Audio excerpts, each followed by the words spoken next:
Hi, How are you? I'm good. How are you? I'm great. Great. Yeah, The time to talk to me. So, for those who don't know you, just give us a little bit of background about yourself and where you're from. What are you doing now? yeah. So my name is Sophia. I'm originally from Auckland, New Zealand, and I attended EMIS, the Eastern Mediterranean International School, in the inaugural class, graduating in 2016. From there, I Woo! went on to study at. So my name is Sophia. I'm originally from Auckland, New Zealand, and I attended EMIS, the Eastern Mediterranean International School, in the inaugural class, graduating in 2016. From there, I Woo! went on to study at William Jewell College in the United States, and I just graduated from there about a week ago.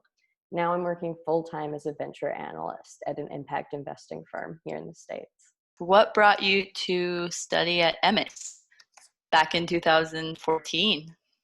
Right. So I fully agree with EMIS's mission of peace building and sustainability. And for me, the opportunity to participate and contribute to a mission like that was just an awe-inspiring opportunity. I couldn't wait to be a part of it. And when I was given that opportunity, it was something that I really just grasped with both hands. Yeah, definitely. Couldn't agree more. Yeah, we were part of the same class, and I completely agree. So, you wrote and documented a book, a photojournalism book called Conflict Noun, right? So, tell us a bit about that book. What's it about?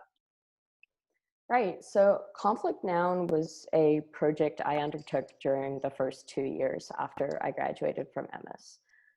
I really felt like after leaving EMIS that I needed to kind of translate all the lessons that I learned into something very tangible.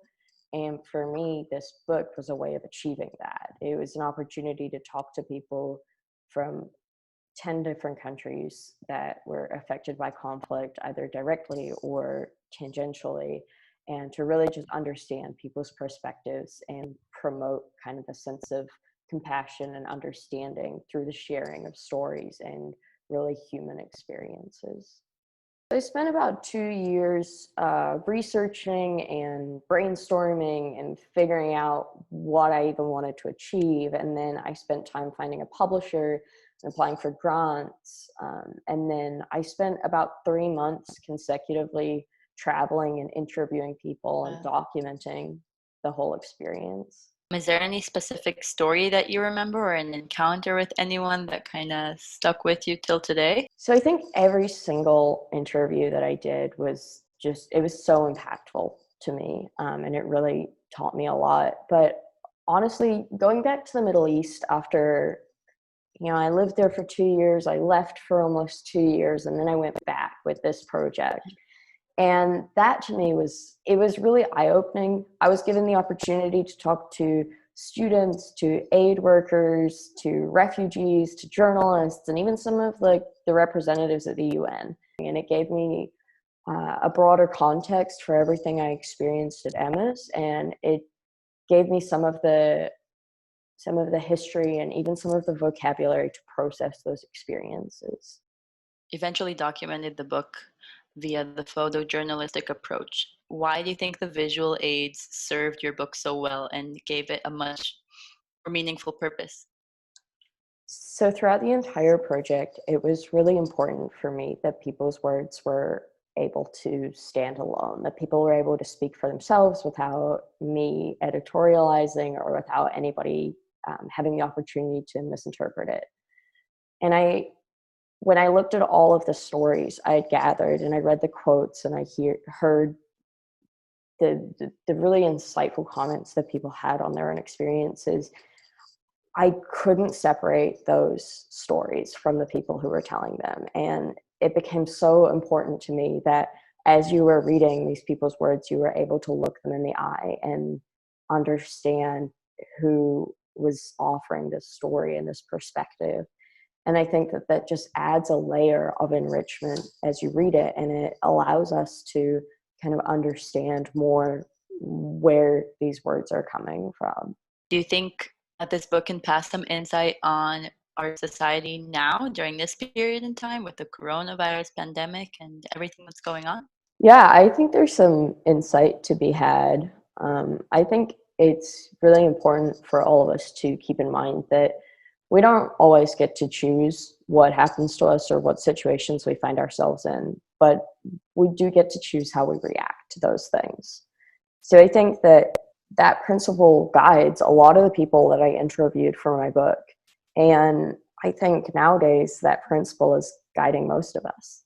How have you been dealing with everything ever since the pandemic broke out? Are you at home now? Or have you been working on a project similar to that of your book? Yeah, actually, I was in Peru when the world Yeah. kind of started to go into lockdown. I was actually there researching electricity access in rural communities in the Andes region. Um, and so it was pretty similar. I was looking at the feasibility of implementing grassroots electrification initiatives, and I mean, super interesting stuff. Wow. But when everything kind of turned, I really had to rush to get to the airport and get a flight out before the borders closed down. It was definitely exciting. Quite a few fast-paced days. But now Definitely. I'm back in the States now, and I'm in my apartment. I was finishing up with school. Like I mentioned, my graduation was scheduled for about a week ago.